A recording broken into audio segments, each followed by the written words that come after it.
Märta Rekve fra VF, kveld om døstende.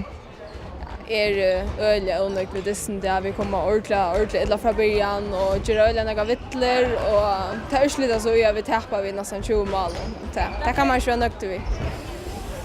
Ja, de tapper som sagt vi nesten 20 mål og en av 4 mål forholdet ikke. Hva skjer?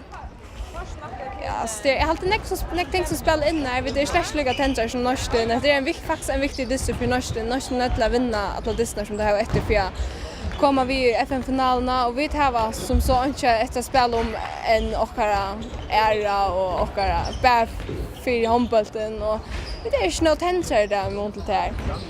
Och jag vet att marginalen vi och allt gånger bara mot i förhållet. 4 mål ja, det är nästan flawless. Til å si det selv, nesten er alt å spille for tid av ikke. Men er det virkelig månen av linjen? Ja.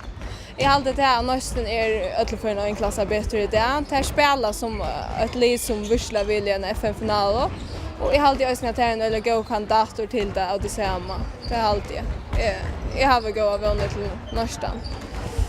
Alltid. Jeg har alltid hatt. Det var virkelig større måneder av linjen om det. Det var topper mot bottene. Hva så det neste er ved det høy, eller for det røyne at få bedre slå hette? Nei, vi er absolutt for inn vi en bedre kampgeist i neste mykden til å spille mot skjøttene, og vi er alvorlig ikke at jeg skal få det forrørende lukket som Norsen kan skal fekte sin det. Så jeg har alltid at vi er røysokken og at erkan skjøttene sin. Märta Rekve, takk for samfunnet.